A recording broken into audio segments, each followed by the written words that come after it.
জাহিলি যুগের মানুষেরা সফর মাসকে কেন্দ্র করে অনেক ধরনের কুসংস্কারে বিশ্বাস করত।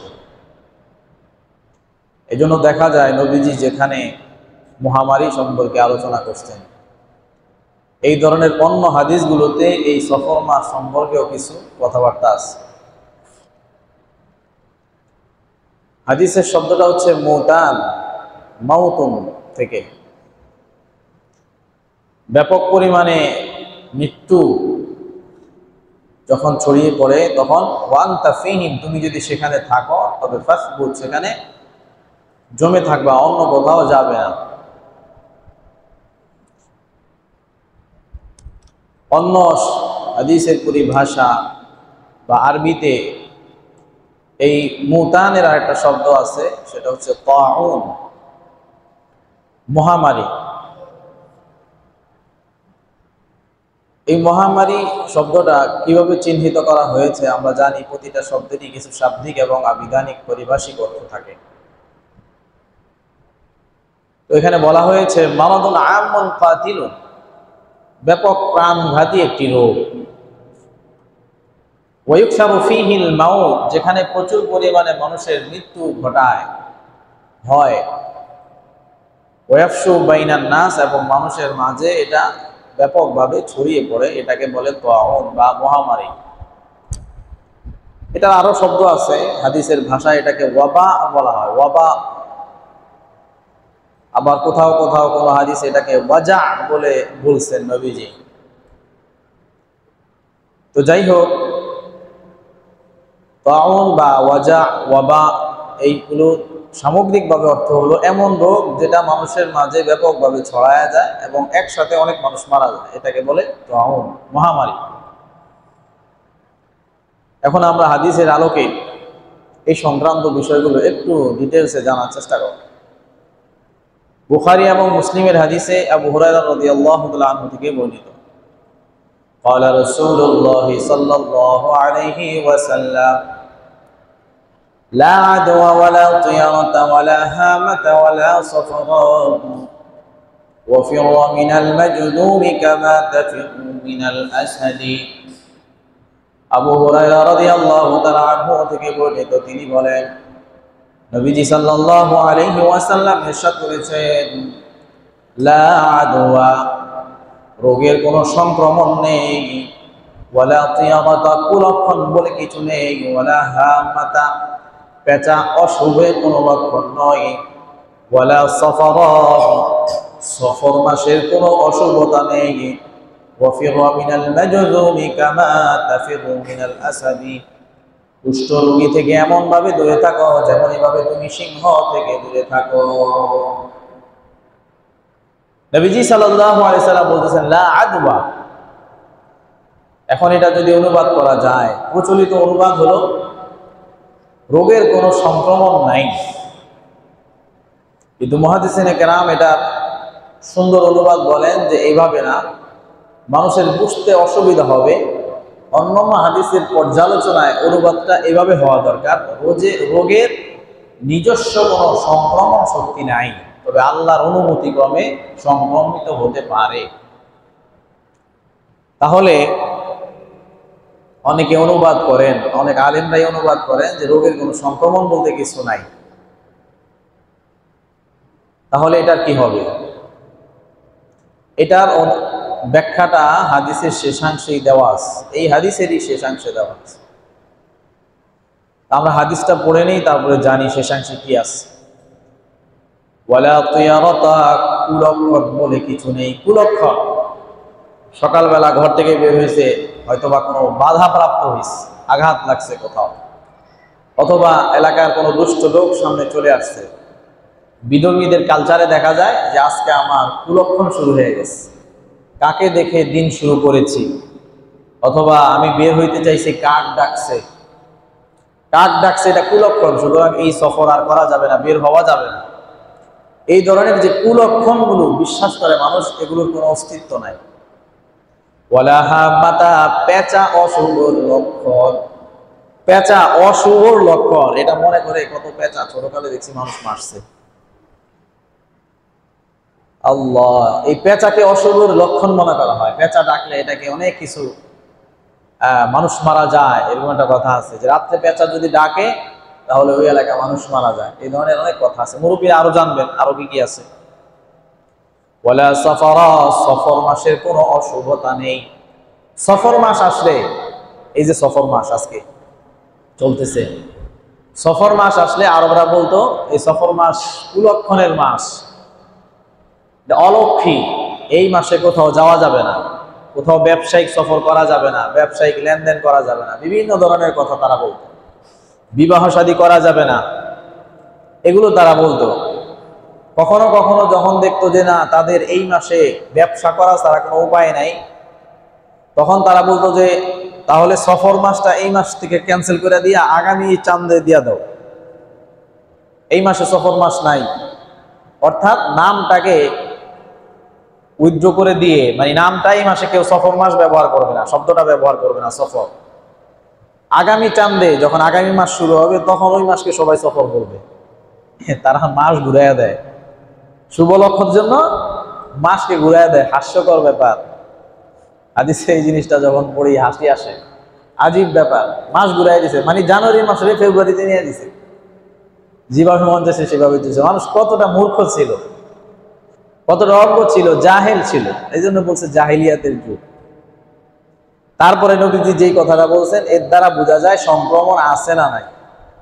ওয়াফির মিনাল মাজযুম কামা তাফিরু মিনাল আসাদি, তুমি কুষ্ঠরোগী থেকে এমন ভাবে পলায়ন করো যেভাবে তুমি সিংহ থেকে পলায়ন করো। কুষ্ঠরোগী ছিল ওই জামানার সবচেয়ে প্রসিদ্ধ একটা সংক্রামক রোগ। ওই কুষ্ঠরোগীর সাথে থাকলে মানুষের কুষ্ঠরোগী হতো। তো নবীজি শুরুতে বললেন লা আদওয়া, যেটা আমাদের অনেক ওলামায়ে কেরাম অনুবাদ করেন যে সংক্রমণ বলতে কিছু নাই। তাইলে হাদিসের শেষে কেন এই কথা বললো যে কুষ্ঠরোগী থেকে এমন ভাবে দূরে থাকো যেভাবে সিংহ থেকে দূরে থাকো। সিংহ একটা বাঘ, একটা ভয়ঙ্কর প্রাণী। এখন একটা প্রাণী যদি এখানে চলে আসে, আমরা সবাই দরজা টরজা বন্ধ করে নিজে কি করবো, হেফাজত করবো। এখন কেউ যদি বলে আল্লাহর উপরে তোমার ভরসা নাই, দরজা খুলে রাখো, তাহলে কি চলবে? এটা কি তাওয়াক্কুলের শিক্ষা, নবীর সুন্নত? না। তো ঠিক তেমনি ভাবে রোগের ও জীবাণুর একটা সংক্রমণ আছে, এটা মানুষ দেখে না। বাঘকে দেখে বিদায় নবীজি বাঘের সাথে তুলনা দিছেন। সিংহ, আসাদ, এটা কিন্তু বাঘের, অনেক সময় আসাদ আরবি শব্দটা বাঘের ক্ষেত্রেও ব্যবহার করে। তো যেটাই অনুবাদ হয় আমরা আসাদ, সিংহটাই বলি। তো এই সিংহ মানুষ দেখলে ভয় পায়, দরজা টরজা সব বন্ধ করে দেয়, নিজেকে হেফাজত করে বা দূরে চলে যায়, পালিয়ে যায়। তো নবী সেটাই বললেন যে তোমরা ওই রোগী থেকে এমন ভাবে দূরে থাকো যেভাবে তোমরা সিংহ থেকে দূরে থাকো। তাহলে অনুবাদ যদি এরকম হয়, সামনে একরকম পিছে আরেক রকম, এটা কেন হয় সামনে আমরা আলোচনা করবো ইনশাআল্লাহ। বুখারী এবং মুসলিমের অন্য হাদিসে একই কথা নবী করিম সাল্লাল্লাহু আলাইহি সাল্লাম বলছেন। তখন এক আরবি লোক, মানে বেদুইন লোক বলতেছে, মা বালুল ইবিলি, তবে ওই উটের ব্যাপারে আপনি কি বলবেন? তাকুনু ফির রামলি কান্নাহা যাবাউ, যেই উটটি নাদোষ নদোষ ছিল, সুস্থ ছিল, মনে হচ্ছে এই জন্য একটা নাদোষ নদোষ সুন্দর একটা হরিণের মতো এত সুস্থ সুন্দর। ফায়ুখালিতুহাল বাঈরুল আজরাবু ফায়ুজরিবুহা, অতঃপর চর্মরোগে আক্রান্ত উটের সাথে মিশ্রণ হওয়ার কারণে সেও চর্মরোগে আক্রান্ত হয়ে যায়। এটার ব্যাপারে আপনি কি বলবেন? একটা উট সুস্থ, কিন্তু একটা চর্মরোগে আক্রান্ত উটের সাথে মিশ্রণ হওয়ার কারণে তারও চর্মরোগ হয়ে যায়, এটার ব্যাপারে আপনি কি বলবেন ইয়া রাসূলুল্লাহ? নবীজিকে জিজ্ঞেস করলেন, একই হাদিস। এখন নবীজি বলতেছেন, ফামান আদাল আওয়াল, আচ্ছা বলো তো এই রোগ, এই উটটা থেকে, এই উটটা আক্রান্ত হয়েছে ওইটা থেকে, ওইটা আক্রান্ত হয়েছে ওটা থেকে, ওইটা আক্রান্ত হয়েছে ওটা থেকে, সর্বপ্রথম যেই উটটাতে রোগ হয়েছে সেটা কিসের থেকে আক্রান্ত হয়েছে? সেটা তাহলে কিসের থেকে আক্রান্ত হয়েছে বলো? তো নবীজি সাল্লাল্লাহু আলাইহি সাল্লাম বুঝাইতে চাইলেন, যদিও পাশাপাশি থাকার কারণে আক্রান্ত হয়েছে, কিন্তু প্রথম যে রোগটা, যেই উটটা আক্রান্ত হয়েছে সেটা আল্লাহর ইচ্ছায় আক্রান্ত হয়েছে। সে তো আর অন্য কারোর সাথে মিশে নাই, তার কিভাবে তাইলে এই রোগটা হইল? তো এখানেও মোটামুটি কথাটা একটু অস্পষ্ট, দুই রকম মনে হয়। ঠিক আছে, অন্য হাদিসে নবীজি সাল্লাল্লাহু আলাইহি ওয়াসাল্লাম বলেন, লা ইউরিদান্না মুমরিদুন আলা মুসহিন, রোগাক্রান্ত উটকে সুস্থ উটের সাথে একত্রে পানি পান করাবে না। রোগাক্রান্ত উট, এই যে খুজলি পাসরা উটের হয়, চর্মরোগ হয়, এই ধরনের রোগাক্রান্ত উটকে তোমরা কি করবা না, একসাথে অন্য সুস্থ উটগুলির সাথে পানি পান করাবে না, তাদেরকে আলাদাভাবে পানি নিয়ে পানি পান করাবে। এখানে আবার দেখা যায় কথাটা একটু অনুবাদের ক্ষেত্রে বা বুঝতে গেলে একটু এলোমেলো মনে হয়। এক জায়গায় বলছে যে না কোনো ছোঁয়াছে নাই, আবার বলতেছে মিশাবা না বা নিজেরা দূরে থাকবা, তাহলে কেমন মনে হইতেছে? এটা কেন মনে হচ্ছে এরকম? সাহাবীরা যদিও আরবি ভাষাভাষী ছিলেন, কিন্তু সাহাবীরা অনেক কথা নবীজিকে আবার পাল্টা জিজ্ঞেস করতেন, ইয়া রাসূলুল্লাহ এটা দ্বারা আপনি কি বুঝিয়েছেন?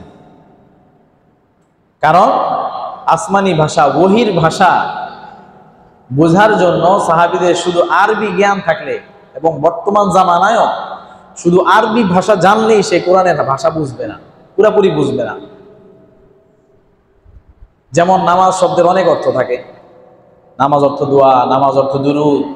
শুধু ভাষা জ্ঞান থাকলে সে নামাজ পড়তে পারবে না, কিভাবে রুকু করবে, কিভাবে সেজদা করবে, এই নিয়ম কানুনগুলো সে কি করবে না, জানতে পারবে না।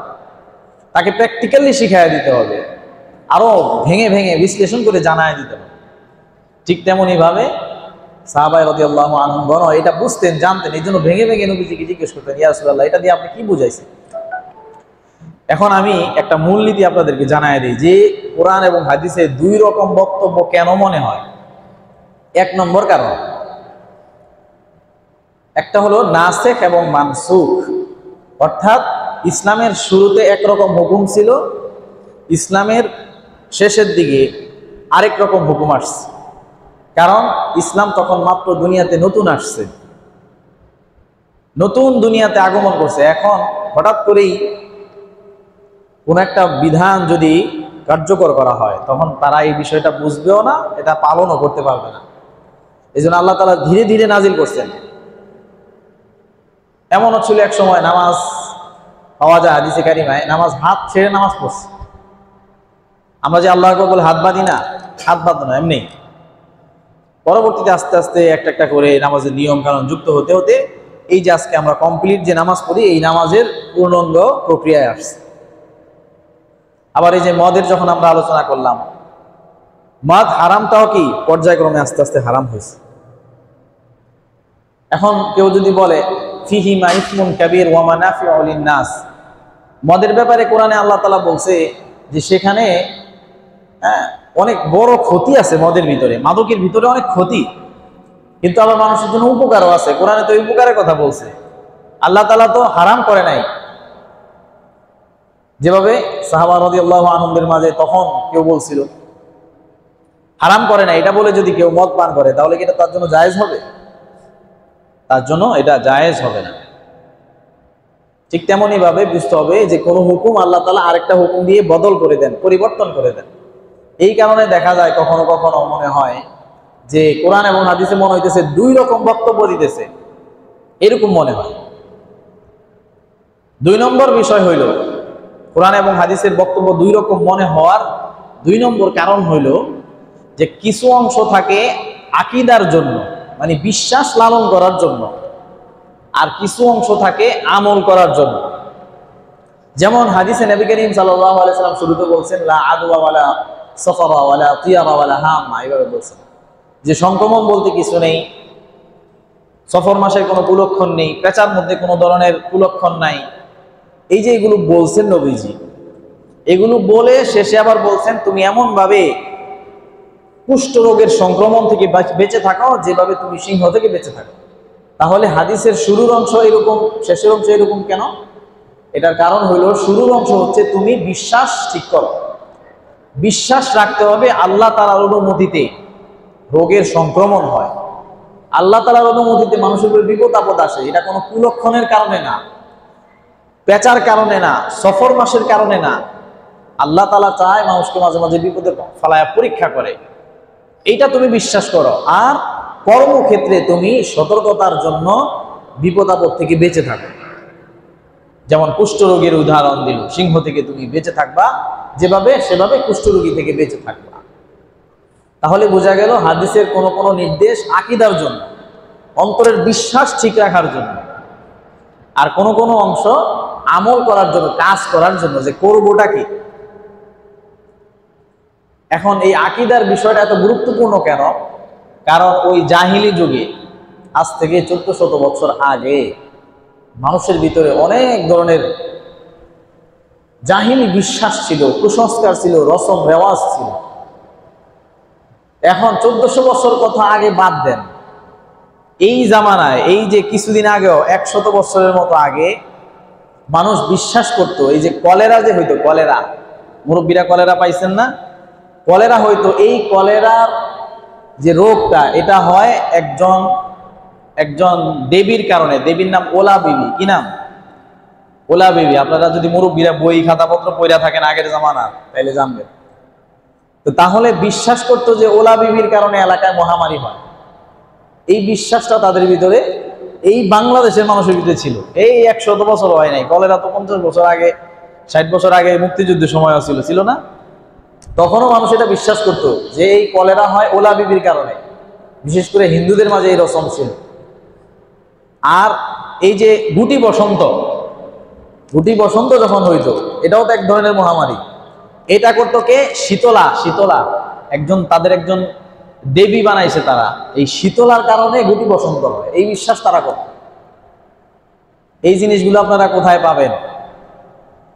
এখানে একটা বই আছে, ইংলিশ বই আর কি, বাংলাও আছে, faith fairs and festivals of India. আগে তো সব ইন্ডিয়া ছিল। এই বইয়ের মধ্যে এই বিষয়গুলো আছে। এবং শুধু তা না, শীতলার মন্দির আপনি পশ্চিমবঙ্গে গেলে পাবেন। তারা ওই রোগ ব্যাধি থেকে বাঁচার জন্য শীতলার পূজা করে। এই বিশ্বাসগুলো 50-100 বছর আগেই পাওয়া যায়, আর জাহিলি যুগে তো আরো বেশি ছিল। এই বিশ্বাসকে ভঙ্গ করার জন্য নবী করিম সাল্লাল্লাহু আলাইহি ওয়াসাল্লাম বলেছেন, লা আদওয়া, রোগ কোনো নিজস্ব কোনো সত্তা না, এটা আল্লাহর হুকুমে চলে। আল্লাহর হুকুমে একজনের শরীর থেকে আরেকজনের শরীরে যায়। ওই শীতলা আর ওলা বিবি এই ধরনের কিছু, এগুলো কিছু না। এখন এই যে ওলা বিবি আর শীতলা, এগুলোর নাম কিভাবে আসছে, এটার একটা ইন্টারেস্টিং ঘটনা আছে। এবং মুসলিমরা এর সাক্ষী। যেই এলাকায় কলেরা দেখা দিত, গুটি বসন্ত দেখা দিত, ওই এলাকায় মুরব্বীরা, তাদের ভাষ্য অনুযায়ী, ওনারা রাত্রেবেলায় একটা মহিলাকে কাপড় পরিধানত অবস্থায় ঘোরাঘুরি করতে দেখত। যখন ওই মহিলাকে চইলা যাইতে দেখতো এলাকা ছাইরা, তখন ওই কলেরা আর গুটি বসন্ত ভালো হয়ে যেত মানুষ। বুঝছেন বিষয়টা? ওই কারণে, ওই বিশ্বাস থেকে এরা করে দুইটা নাম দিছে। একটা নাম দিছে ওলা বিবি, আর একটা নাম দিছে শীতলা।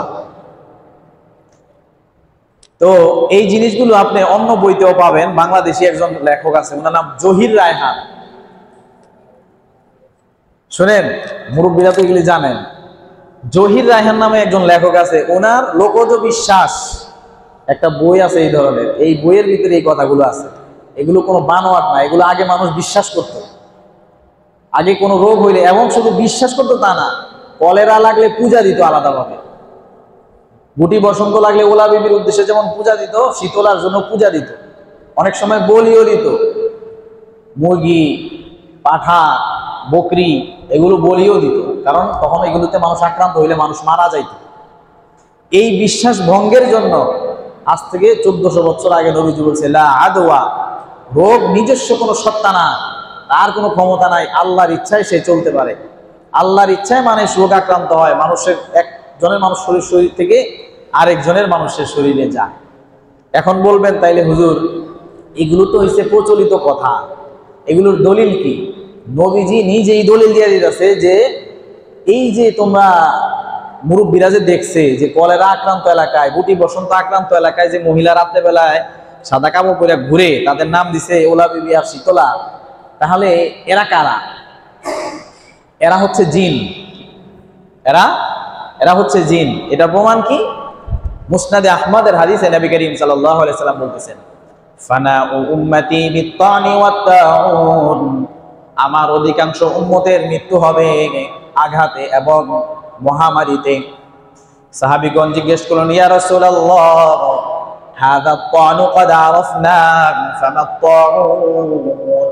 আমরা আঘাত প্রতিঘাত যুদ্ধ বিগ্রহে যারা মারা যায় সেটা তো আমরা বুঝলাম, কিন্তু তাউন মহামারী এই জিনিসটা আমাদেরকে একটু ভেঙে বলুন। নবীজি বললেন ওয়াখযু আ'দাইকুম মিনাল জিন্নি ওয়া ফি কুল্লিন শাহাদা, তোমাদের অদৃশ্য শত্রু জিনদের আঘাত হলো তাউন। অদৃশ্য শত্রু জিন, এরা তোমাদেরকে আঘাত করে, তোমাদেরকে মারে, এটাই হচ্ছে মহামারী। তো দেখেন ওই বিশ্বাসের সাথে নবীজির হাদিসের সাথে কিভাবে মিলে যাচ্ছে। মানুষ যে মহামারী আক্রান্ত এলাকায় এই ধরনের মহিলাদেরকে ঘুরতে দেখে, জিনদেরকে ঘুরতে দেখে, ওই জিনের কথা নবীজি 1400 বছর আগে ভুলে গেছে যে এই মহামারীর সাথে জিনদের সংশ্লিষ্টতা আছে। এখন এই জিনিসটা আবার মানুষ নিজেদের কাজে লাগাই গেছে। কেমনে কাজে লাগায়? মনে করেন কোন এলাকায় বায়োলজিক্যাল ওয়ার করতে চায়, ইংলিশ শব্দ যদি বুঝে থাকেন, মানে জীবাণু যুদ্ধ। আগে তো বোমা বানাইছে, পারমাণবিক বোমা, মাইরা দিব, সব শেষ, সব সমান করে ফেলবে। এখন সিস্টেম হইলো অস্ত্র মারবে, কোনো বিল্ডিং টিল্ডিং ভাঙবে না, সব মানুষ মরে শেষ। কেমিক্যাল যুদ্ধ যেটাকে বলে, মানে মানুষ বাঁচবে না, বাকি সব মরে যাবে কেমিক্যালের পাওয়ারে।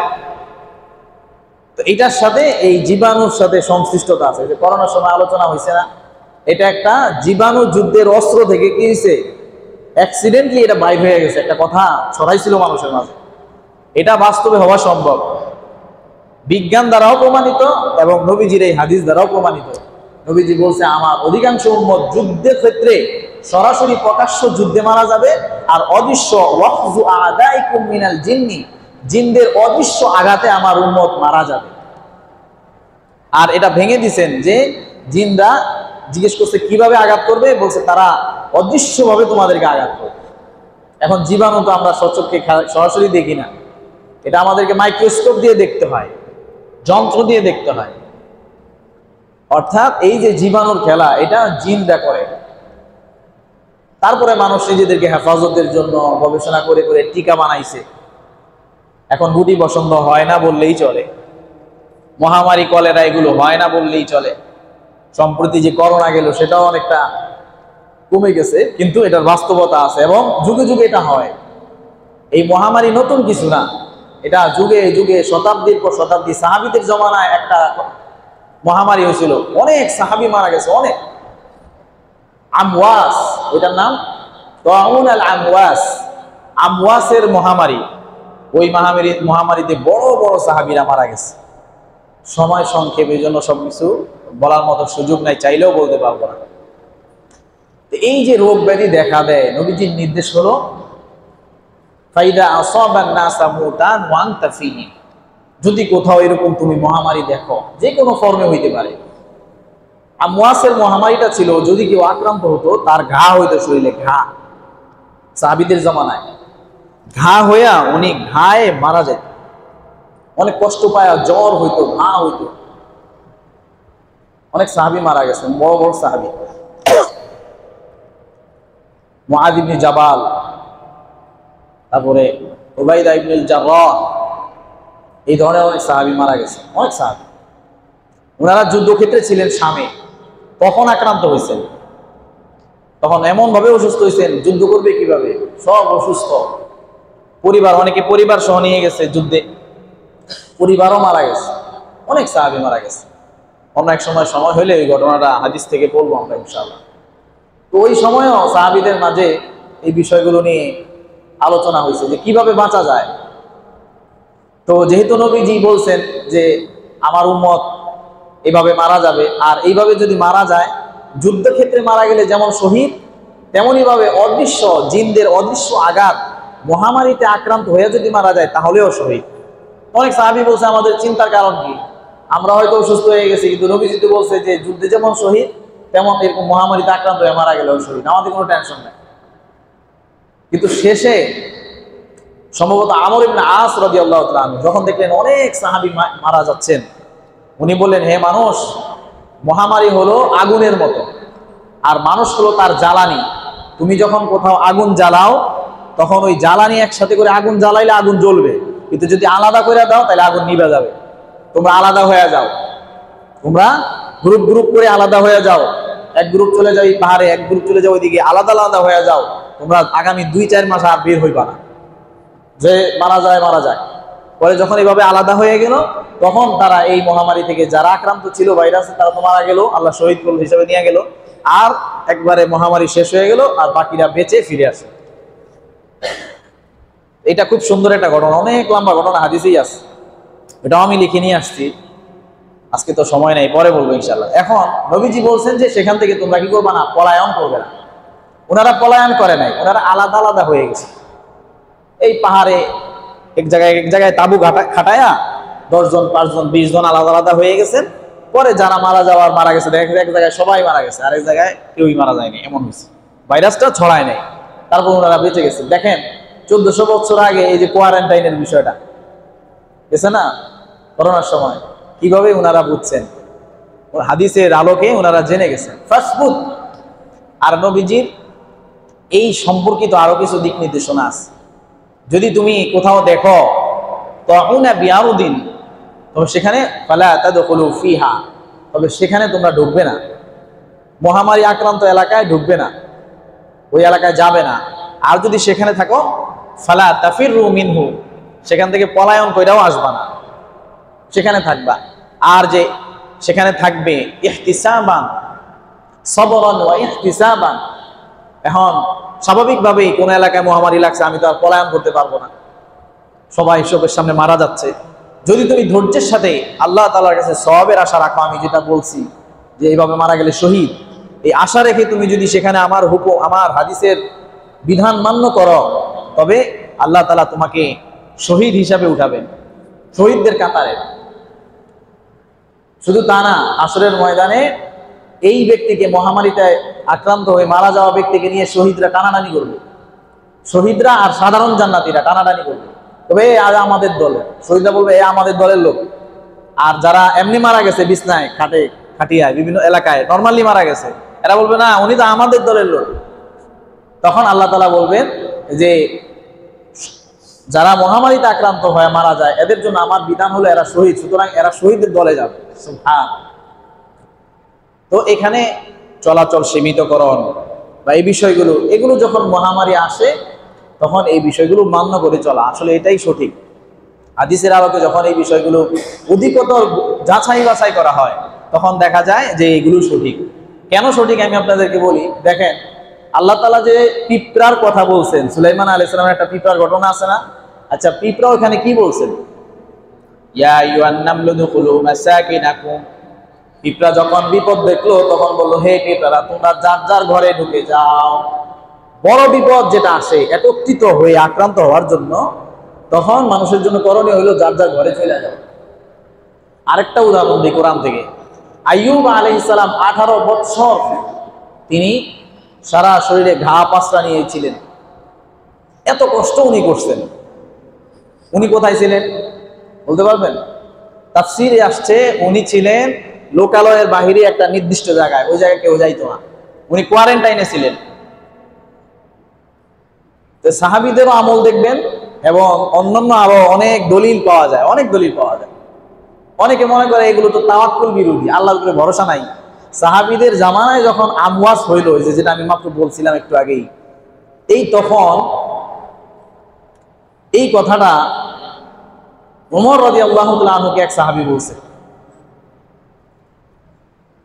বলতেছেন যে আফিরু মিন কাদারিল্লাহ, হে আমিরুল মুমিনিন, আপনি আসছিলেন শামে সাহাবীদের সাথে দেখা করবেন, আপনি শুনলেন শামে মহামারী ছড়ায় গেছে, আপনি কি এই আল্লাহর তাকদীরের ফয়সালা থেকে পলায়ন করে ভাইগা যাইতে চান?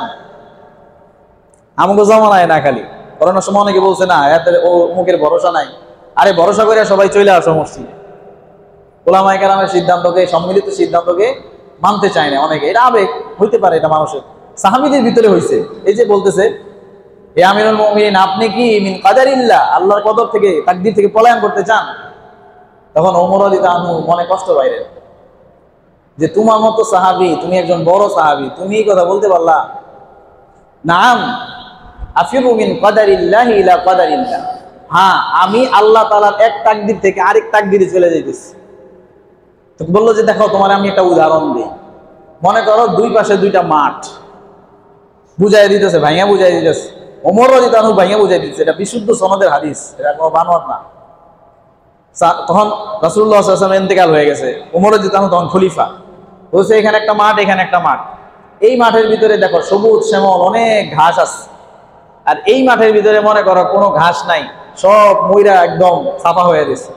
এখন তুমি তোমার উটটাকে এই মাঠে যদি চড়াও, এটাও আল্লাহর তাকদীরের ফয়সালা, আর তুমি ওইখানে যদি নিয়ে বাইন্দা দাও, এটাও আল্লাহ তাকদীরের ফয়সালা।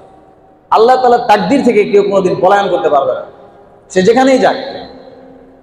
আইনামা তাকুনু ইউদরিকুমুল মাউত, তুমি যেখানেই যাও তোমাকে তোমার মাউত তোমাকে সেখানেই পাকড়াও করবে। ওই যে আজরাইলের একটা ঘটনা আছে না, এক বাদশার দরবারে এক অচেনা লোক আসছে। এখন উজির সাহেব বলতেছে যে ভয় পেয়ে গেছে, এই লোকটা দেখে আমার ভয় লাগতেছে, আমাকে একটু অন্য দূর দেশে যাওয়ার ব্যবস্থা করে দেন। এরকম একটা সুলাইমান আলাইহিস সালামের ঘটনা সম্ভবত। এখন সুলাইমান আলাইহিস সালাম জিনদেরকে নির্দেশ করে উনাকে কি করলেন, মুহূর্তের মধ্যে ওই পরদেশে নিয়ে গেলেন। এখন ওই দেশে গেছে, যায় দেখে ওইখানে ওই লোক হাজির। বলে তুমি কে? তুমি আমার ওই জায়গায় এরকম ভয় দেখাইলে, এখনো ভয় দেখাইতেছো? বলতেছে আমি তো মালাকুল মাউত। আমি চিন্তা করছি তুমি এত দূরে, তোমার মৌত লেখা এই জায়গায়, আমি তোমার কেমনে নিব, এটা চিন্তা করে তোমার দিকে তাকাইছিলাম। আল্লাহ তোমার এই জায়গায় আনার ব্যবস্থা করছে। এই লোককে ভয় পায়া সুলাইমান আলাইহিস সালামের দরবার ছাইরা ওর দেশে চলে গেছে, ওই জায়গায় তার মৃত্যু হয়েছে। সুতরাং কেউ তাকদীর থেকে পলায়ন করতে পারবে না, কিন্তু সুন্নত হলো জেনে শুনে নিজেকে বিপদে ফেলানো যাবে না। আমি আপনি যেমন ভাবে রাস্তা পার হওয়ার সময় আল্লাহ তাআলার উপরে ভরসা করে চোখ বন্ধ করে যেমন পার হই না, কি বলেন, চোখ বন্ধ করে পার হই না, ঠিক তেমনই ভাবে কোনো বিপদ আপদ যেটা স্বীকৃত দেখা যায় যে মানুষ আক্রান্ত হয়, এই সমস্ত বিষয়গুলো থেকে নিজেকে বাঁচায় রাখার চেষ্টা করা। আর যদি আক্রান্ত হয়ে যায় কোনো কারণে, তবে আল্লাহ তাআলা আমাকে শহীদ হিসাবে কবুল করবেন, নেকি দিবেন, জাযা খায়ের দিবেন, অনেক মর্তবা আমার বাড়ায় দিবেন, এই বিশ্বাস। এইভাবেই নবী করিম সাল্লাল্লাহু আলাইহি সাল্লাম মহামারীতে কি করণীয় এগুলি উম্মতকে শিক্ষা দিয়েছে। দেখেন, এই করোনা আসার কারণে হয়তো বা এই বিষয়গুলো আরো ব্যাপক আলোচনা হয়েছে, কিন্তু এই যে এই হাদিসগুলো তো আর নতুন না। কি বলেন, হাদিসগুলো কি নতুন? 1400 বছর আগে কত সুন্দর সায়েন্টিফিক, বৈজ্ঞানিক, মানুষের জন্য উপযুক্ত, প্রয়োজনীয়, এটা আজকে প্রমাণিত হয়েছে। তখন সাহাবীরা এগুলো বুঝতেন না, কিন্তু এখন ঠিকই প্রমাণিত হচ্ছে। কিভাবে? আসলে বিজ্ঞানের, কোরআন কোনো বিজ্ঞানের বই না, তবে আল্লাহ তাআলা কখনো কখনো মিলায় দেখান যে দেখো আমি কিন্তু তোমাদেরকে যেটা দিছি এটা অনেক বড় বৈজ্ঞানিক বিষয়, এটা তোমরা অনেক কিছু বুঝো না, এখনো তো অনেক কিছু আমরা বুঝি না, কোরআনের মানতে কষ্ট হয় কোরআনের বিধান, কিন্তু এটার মধ্যেই মানুষের জন্য কল্যাণ, উপকারিতা আছে। মুমিনের বৈশিষ্ট্য হলো সে বলবে সামি'না ওয়া আতা'না, আমি আল্লাহ তাআলার বিধান শুনলাম এবং এটার উপরে আমি মেনে গেলাম, ঈমান আনলাম, তবেই সে প্রকৃত মুমিন হতে পারবে, তবেই সে মুসলিম হতে পারবে। মুসলিম শব্দের অর্থ আত্মসমর্পণকারী। এভাবে আমরা প্রত্যেকটি বিষয়ে নবীজির ছোট বড় সমস্ত সুন্নাহগুলো, হাদিসগুলো, সেখান থেকে শিক্ষা গ্রহণ করে নববী সুন্নতি জিন্দেগি গড়ার চেষ্টা করবো ইনশাআল্লাহ। আল্লাহ রাব্বুল আলামিন আমাদের সবাইকে বুঝার এবং আমল করার তৌফিক দান।